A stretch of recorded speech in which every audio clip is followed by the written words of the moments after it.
Oi, gente, tudo bem com vocês? Bom, sou o professor Gustavo, a gente está no curso de Engenharia Civil do Instituto Federal do Mato Grosso do Sul, né? Na disciplina de Materiais de Construção 1. O vídeo de hoje é para a gente falar, né, sobre dosagem de concreto, mais especificamente sobre o método da BCP, né? Então, eu já deixei um conteúdo teórico, né, na sala do Classroom, e esse vídeo é para falar mais sobre o método da BCP, né, que é a Associação Brasileira de Cimento e Portland, sobre o método de dosagem mesmo, né? Antes de falar do método especificamente, eu trago uma introdução sobre o conteúdo, né? Então, antes de estudar o método, né, a gente tem que conhecer as características dos materiais. Então, a dosagem de concreto, ela é assim, a cereja do bolo da disciplina de materiais de construção 1, né? Então, a gente viu lá no começo da disciplina, né, requisitos de desempenho de materiais, produtos, serviços, né? A gente falou de normas técnicas, é, falamos sobre memoriais descritivos, né? Falamos sobre especificações técnicas, a gente falou sobre é, aglomerantes e agregados, né? Os diferentes tipos de aglomerantes que a gente tem, os agregados. Aí falamos sobre as normas técnicas, né? Passei algumas normas técnicas para vocês estudarem. Passei alguns artigos científicos, né, para vocês estudarem, se familiarizarem com artigos científicos, né? Conhecer a divulgação de artigos mesmo, né? Falei, inclusive, para vocês pesquisarem somente artigos publicados em revistas com quales, inclusive, né? Pedir para vocês definirem não, né? Mas pesquisarem a qualidade desse artigo, para vocês terem noção do que é uma pesquisa científica, né? O que é uma pesquisa tecnológica, né? Para saber qual a metodologia que hoje é utilizada para desenvolver ciência, né? Então, a disciplina de materiais de construção 1 é para entender os materiais que estão disponíveis, né? Entender os métodos que estão disponíveis, né? E por isso pedir para vocês pesquisarem sobre normas técnicas, né? Passei algumas normas para vocês interpretarem. Mas mais do que isso, é para a gente evoluir, né? Então, por isso que eu pedi para vocês realizarem pesquisas sobre artigos científicos, né? Porque assim é que a ciência evolui, assim que ela é desenvolvida, né? Bom, então antes de ir para a dosagem, a gente precisa conhecer os materiais, né? Então a gente precisa conhecer o cimento, a gente precisa conhecer a areia, a brita ou o seixo, né? E a água de amassamento e por último os aditivos. A gente não vai entrar em aditivos no método da BCP, tá? Mas é importante vocês saberem que de repente o traço ele já pode vir com o aditivo ou não, né? Então, aqui o cimento, que é um aglomerante mineral, e depois a areia e a brita, que são materiais inertes, né? A areia vai contribuir para a plasticidade, para formar pasta, né? A areia, junto com o cimento e a água, ela forma pasta, né? E vai envolver a brita. A brita vai dar volume para essa mistura, né? Vai dar resistência para essa mistura. Quando a gente estudou lá agregado graúdo, né? Vocês viram que a escolha do agregado graúdo ela é muito importante quando a gente está trabalhando com concretos de alta resistência. Mas para os concretos mais tradicionais, com certeza a brita, que é a mais comum, né? Que é o basalto que a gente utiliza, ela tem uma resistência muito superior à matriz do concreto, né? Que vai ser o cimento, a areia, a água e, em alguns casos, o aditivo, né? Mas a brita ela tem resistência muito superior, então ela garante, assim, ela oferece ao concreto, né? Uma das funções da brita é fornecer esse volume com resistência, né, ao concreto. Bom, então a dosagem, né? Ó, eu vou adequar os requisitos de desempenho aos materiais disponíveis na minha região, né? E dosar um concreto com requisitos mínimos, né, atendidos com o menor custo possível. Então, a proposta de dosagem é atender minimamente os requisitos de desempenho, ou seja, é atender 100%. Mas assim, se eu doso um concreto, se eu tenho requisito de desempenho de um concreto de 25 MPa, eu vou dosar para 25 mais uma margem de segurança, mas eu não vou dosar o meu concreto para 40, né? Eu vou dosar para atender minimamente os requisitos de desempenho, mais uma margem de segurança. Então, essa é a proposta de dosagem, claro, com custo o menor possível. Então, a nossa proposta de melhorar a ciência, a tecnologia, é para reduzir custos e oferecer um material de boa qualidade, né? com a qualidade que eu desejo, né, com o requisito de desempenho necessário. Bom, então é isso, com o requisito de desempenho necessário com um menor custo, né, com um custo pequeno aqui. Bom, então nesse vídeo, né, a gente vai passar pelas características dos materiais, pelas condições de preparo, no método da BCP, né, a gente vai fixar a relação AC, depois determinar os consumos dos materiais, água, cimento, areia, brita e areia, e depois, por último, apresentar o traço. Muito bem. Então, iniciamos pelas características dos materiais, né? Bom, então, eu preciso conhecer os materiais que eu vou utilizar, né? Então, antes de tudo, eu tenho que fazer esse estudo, né? Então, conhecer as propriedades do cimento, por exemplo, que tipo de cimento que é esse, qual que é a massa específica dele, qual que é a resistência do cimento aos 28 dias, né? Isso vai estar lá nas especificações técnicas do saco. Então, no verso, na parte frontal, lateral do saco, vai ter que ter essas informações aqui.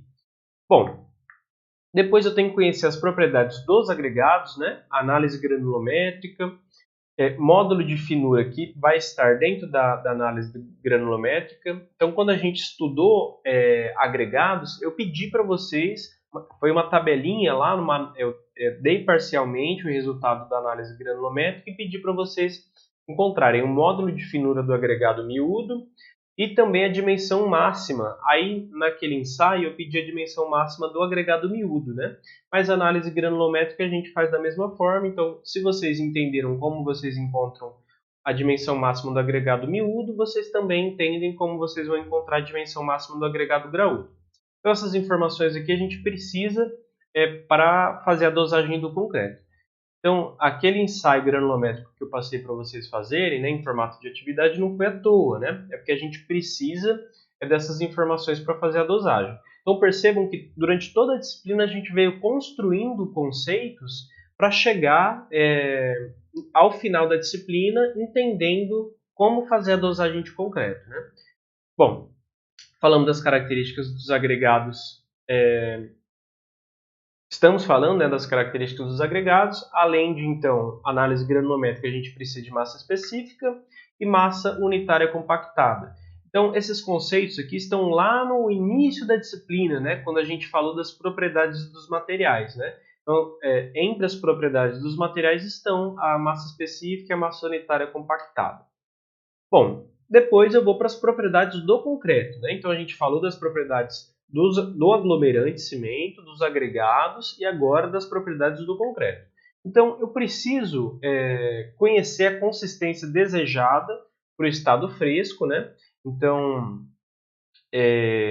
eu vou definir isso. Então, qual que é a consistência que eu quero? E aí, para definir a consistência que eu quero, eu tenho que saber qual que é a aplicação que ele vai ter. Então, ele vai ser uma laje, ele vai ser uma viga, ele vai ser uma baldrame, ele vai ser o quê? Vai ser para que eu vou usar esse concreto? Então, quais as características que esse concreto precisa ter para eu aplicar ele? Para eu fazer o transporte dele, para eu fazer o lançamento, para eu fazer o adensamento. Essa armadura está muito entrelaçada ou não? É concreto armado? É concreto protendido? Então, quais as características que esse concreto precisa ter para eu dosar ele? Então, isso aqui eu vou definir, né? Então, quais as condições de exposição, né? Então, ele vai ser uma área rural, vai ser uma zona urbana, é uma indústria, é um tubo de coleta de esgoto, é um concreto pré-moldado. O que é isso? Quais as condições de exposição? Qual que é a resistência de dosagem de concreto? Então, o concreto é de 12 MPa, 20, 25, 30, 35. Qual que é a resistência que eu quero? Bom, então, para a gente definir essa resistência do concreto, né, a gente vai sempre fazer essa estimativa, né, para dosagem para o concreto aos 28 dias. Né? Então, a gente viu ao longo da disciplina que o concreto ele vai ganhando resistência, né, ao longo do tempo, e a gente utiliza a resistência dos 28 dias como um valor para cálculo, tá? Não que ele não vá continuar ganhando resistência, mas a gente utiliza essa resistência aos 28 dias. Bom, então a resistência aos 28 dias ela vai ser a resistência à compressão característica, né? Essa resistência à compressão característica a gente obtém por dados estatísticos, né? Uma análise estatística, mas aqui um fator de segurança. Então esse fator de segurança é definido pela norma, né? que vai ser 1,65 vezes uma variação aqui, né? Essa variação é um desvio padrão, um valor estatístico aí, né? Então, lá da curva normal, né, a gente retira esse SD aí, que é o desvio padrão. Bom, então a gente saiu das características dos materiais, né, e agora a gente vai para as condições de preparo, né? Então, as condições de preparo, segundo a BNT, né, NBR 12655, né, intitulada Propriedades do Concreto, ela fala sobre preparo, controle, recebimento e aceitação, né, do cimento Portland, e ela define os modos de preparo, e em função dos modos de preparo, ela define aquele valorzinho SD, esse valorzinho SD aqui, ó, né? Bom, então a gente tem algumas condições, né? Então a condição A aqui, ela é aplicável para todas as classes de concreto, né? Então a gente tem classes de concreto que varia de C10 a C80, né? Onde esse 10 é 10 MPa, o 20 é 20 MPa, o 80 é 80 MPa, né? Então a condição A é a condição onde eu tenho o maior controle no processo de dosagem, né? O maior controle dos materiais no processo de dosagem. Então, se eu tenho o maior controle possível, ele é aplicado em todas as classes de concreto. Isso aqui é uma descrição assim na íntegra do que está na norma, né? Então, ó, os cimentos agregados são medidos em massa. Então, tudo é medido em massa. A água de amassamento é medida em massa ou volume. Então, é tudo em massa, ó, com um dispositivo dosador e corrigido em função da umidade dos agregados.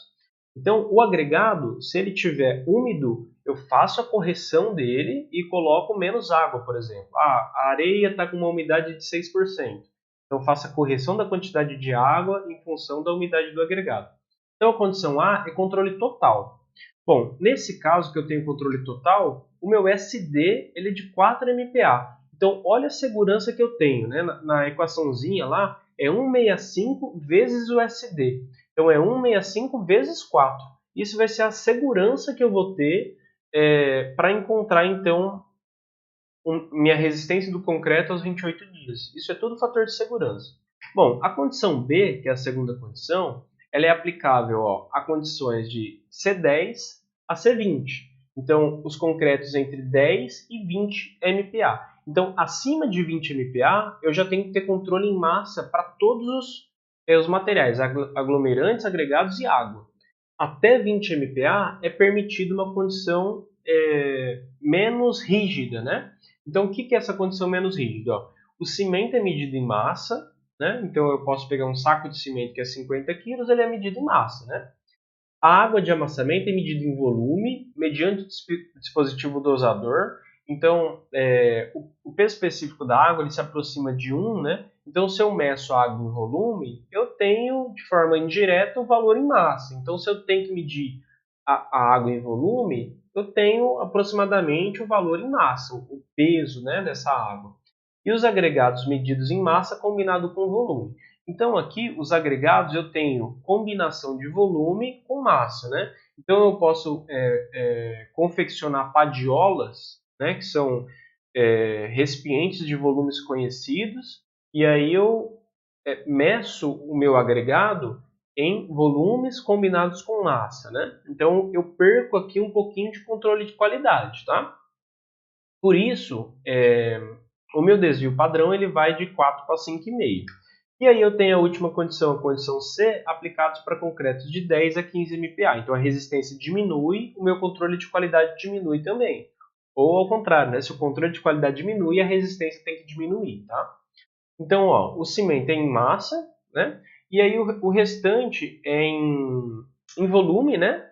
Tanto a água é em volume quanto o agregado é em volume. E aí eu faço uma estimativa da umidade dos agregados em função da consistência do concreto. Então, isso aqui me exige muita experiência. Eu tenho que olhar o concreto, olhar a consistência dele e dizer, poxa, eu acho que essa areia estava bastante úmida, então eu vou diminuir a quantidade de água. Então perceba que isso aqui é uma medida que exige muita experiência, eu não tenho controle de massa, né? Então eu diminuo muito meu controle de qualidade. em consequência, a resistência do meu concreto tem que diminuir também, né? Eu não posso fazer um concreto de 25 MPa com esse controle de qualidade, eu não consigo garantir isso. Então é isso que está acontecendo aqui nesse caso C, tá? Então por isso o meu desvio padrão ele sobe para 7, né? Bom, então o próximo passo agora é fixar a relação AC, tá? Bom, para fixar a relação AC, a gente tem duas alternativas, né? Através da durabilidade, segundo a norma, né? Onde eu vou definir a relação AC em função do tipo do cimento, mas mais especificamente, né? Em relação à classe de agressividade do ambiente. Então aqui eu tenho a classe de agressividade, né? Agressividade variando de fraca a muito forte, aqui em alguns exemplos, né? Como uma região rural, aqui como uma região industrial, e aí eu defino aqui a classe, então, por exemplo, vou pegar a classe de agressividade aqui 2, né? Vou pegar essa classe de agressividade 2, eu estou trabalhando numa área urbana, né? E o risco aqui é pequeno, tá? Bom, então eu saio da classe de agressividade 2, é um concreto armado. Então é um concreto armado, classe de agressividade 2, né? Eu vou então trabalhar com uma relação água-cimento em massa menor do que 0,6. Então é uma estimativa de relação água-cimento aí segundo a norma, né?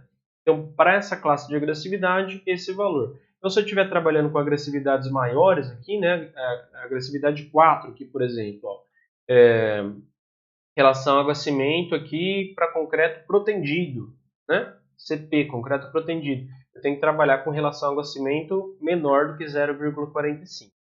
E aí eu tenho uma outra forma de definir água-cimento, que é em relação à resistência mecânica, né? Bom, essa é a que a gente vai utilizar, tá? Então, em relação à resistência mecânica, eu tenho uma relação aqui, ó, de resistência à compressão do concreto é requerida aos 28 dias, né? Pela relação AC, né? Por várias curvas de concreto. Então, aqui, por várias curvas de cimento, aliás. Então, aqui eu tenho 26, 29, 32, 35, 38, 41 e 45.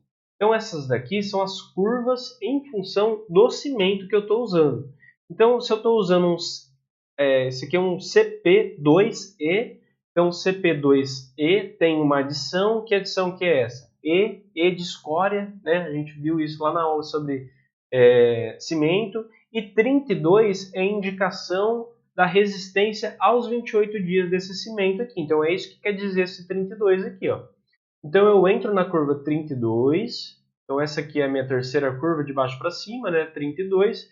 E aqui só um exemplo, né? Para, por exemplo, a relação água-cimento 0,45, eu teria aqui uma resistência de 36,5 MPa aos 28 dias. Então, assim a gente define a relação AC, né? Então, aqui só um outro exemplo, né? Para o mesmo CP32, para uma resistência de 25 aqui, ó, eu teria uma relação água-cimento de 0,58. Então, assim a gente define a relação AC, né? Bom, depois a gente vai para determinar o consumo dos materiais, né? Então, a gente inicia determinando, né, o slump desse concreto que eu desejo, né? Então, eu vou escolher, por exemplo, um slump aqui de 80 a 100 milímetros, né? Então, definir o meu slump. Eu quero esse concreto de 80 a 100 milímetros. Tem que definir a dimensão máxima característica do agregado graúdo. Então, que agregado graúdo você vai utilizar para o concreto? Isso você vai escolher. Eu vou usar a brita que eu tenho aqui na minha cidade, ela é até 19 milímetros, né? Bom, então até 19 milímetros. Então, até 19 milímetros. Um slump de 80 a 100, eu vou usar, então, 205 litros por metro cúbico de água. Então, esse aqui é o consumo de água aproximado, né? Então, eu já defini o meu consumo de água, 205 litros por metro cúbico de concreto. Então, para 1 metro cúbico de concreto, eu vou utilizar 205 litros de água, né? Bom, depois eu vou para a estimativa de consumo de cimento, né? Então, o consumo de cimento ele vai ser o consumo de água pela relação AC. Então, a relação AC eu já defini lá no gráfico, né? Então, só dividindo um pelo outro, né? Então, por exemplo, aqui no gráfico eu tinha 0,58, né? Então, e aqui eu tinha 205. Então, ficaria aqui 205 dividido por 0,58. 0,58. Então, eu já teria aqui o meu consumo de cimento. Bom, depois eu vou para a estimativa do consumo de agregado graúdo, né? Para saber a estimativa de consumo do agregado graúdo, eu vou precisar entrar com o módulo de finura da areia. Então, o módulo de finura da areia eu consegui lá no ensaio granulométrico da areia, né? Então, vou simular aqui, ó. O módulo de finura da areia deu 2,4. Bom, a dimensão máxima do agregado graúdo que eu estou utilizando é 19, né? Então, aqui eu entro na tabela, 2,4 e 19 milímetros, então eu tenho o consumo de agregado graúdo, que é 0,710, isso é um volume VPC, né? Que é o volume compactado de brita, de pedra. Então, o volume de pedra compactado. Isso quer dizer que a cada 1 metro cúbico eu vou ter 0,710 metros cúbicos de brita. Né? Para cada 1 metro cúbico de concreto eu vou ter 0,710 metros cúbicos de brita. Né? Bom, então aquele 0,710 que a gente encontrou lá, 0,710, eu vou multiplicar pela massa unitária compactada da minha brita. E aí eu vou chegar com meu consumo de pedra para 1 metro cúbico de concreto. Beleza? Então a massa unitária eu já tenho que ter um valor de laboratório, né? Massa unitária compactada, né? Um valor de laboratório, que eu vou fazer o ensaio e retirar esse valor. Esse valor eu retirei da tabela, né? 0,710. Muito bem, então a gente já definiu consumo de água, consumo de cimento, consumo de pedra. Falta definir então o consumo de areia, né? Que é o agregado miúdo. Antes disso, para fazer a estimativa do consumo de agregado graúdo, né? Eu posso trabalhar com dois valores ou três valores não, né? Diferentes tipos de brita, né? Então, eu posso trabalhar com uma combinação de brita 0 com a brita 1, de brita 1 com a brita 2, brita 2 com a brita 3, brita 3 com a brita 4, enfim. Eu vou trabalhar com essas proporções para gerar o menor número de vazios possível, né? Então, eu vou trabalhar com essas combinações eu tenho que fazer em laboratório, né? Para trabalhar com o menor volume, menor número de vazios possível, tá? Bom, e aí por último, a estimativa de consumo de agregado miúdo, né? Bom, o volume de areia que vai ser ocupado, ele vai ser igual a 1, que é 1 metro cúbico, menos o volume de cimento, menos o volume de brita, menos o volume de água. Então é assim que a gente vai encontrar o volume de ar, né? Então o consumo de cimento pelo peso específico do cimento, isso vai dar um volume.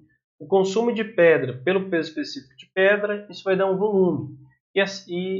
E o consumo de água pelo peso específico de água, isso também vai dar um volume, né? Então o que sobra aqui, né, vai ser o volume de areia. Todas essas informações aqui, ó, a gente já tem, né?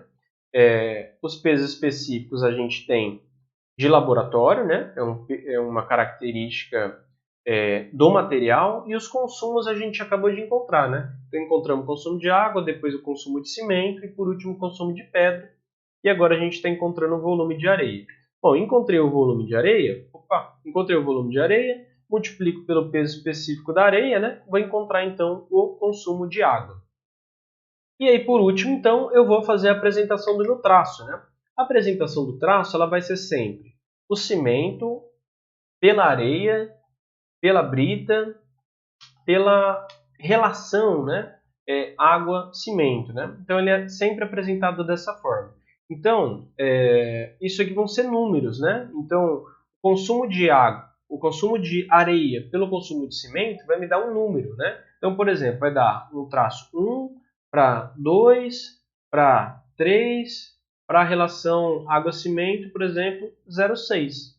Então, é assim que a gente vai apresentar o nosso traço final, sempre em função do cimento, né? Então, tudo isso a gente vai dividir pelo consumo de cimento. Então, se aparecer só o C, é o consumo de cimento, né? Sem o índice aqui, né? Então, tudo a gente vai dividir pelo consumo de cimento. Então, o consumo de cimento pelo consumo de cimento ele vai dar 1. E aí, o consumo de água pelo consumo de cimento ele vai dar um número aqui, né? Que no meu exemplo ele virou 2. Consumo de pedra pelo consumo de cimento, ele vai deu 3 aqui no meu exemplo, né? E a relação AC, no meu exemplo aqui, deu 0,6. Mas aí a gente vai ter que fazer a conta real, né? Bom, e aí por último, né, só para a gente encerrar, eu sei que o vídeo está um pouquinho longo, mas só para a gente fazer as correções, isso aqui é uma estimativa, tá, gente? Então o método da BCP ele faz uma estimativa, mas a gente tem que dosar, né, esse concreto para saber se ele vai realmente funcionar. A estimativa ela é muito próxima dos valores que a gente vai encontrar, mas por isso que eu tenho um fator de segurança para trabalhar, né? O método ele prevê que você pode utilizar materiais de todas as regiões, né? Então, dependendo da região que você trabalhar, talvez seja necessário fazer alguma correção. Então, se faltar argamassa, como que você sabe que faltou argamassa? Se alguma brita não está envolvida por argamassa, né? Então, toda brita, todo agregado graúdo, ele deve estar envolvido por argamassa. Então, se faltou argamassa, acrescenta areia, mantendo constante a relação AC. Se eu tenho excesso de argamassa, ou seja, eu percebo claramente que está sobrando, então isso é visual mesmo, né? Então, eu não consigo enxergar com clareza as britas, né? Então, eu vejo que está sobrando argamassa, né? Então, eu acrescento brita, mantendo constante a relação AC, essa relação água-cimento, né? E para agregados com alta absorção de água, tem que acrescentar água no consumo, né? E dessa forma, então, a gente pratica as correções. Bom, como o vídeo ele já está bastante longo, né? No próximo vídeo, então, eu apresento um exemplo numérico do método da BCP e aí eu acho que vai ficar bem claro como que funciona o método, tá? Então, até o próximo vídeo.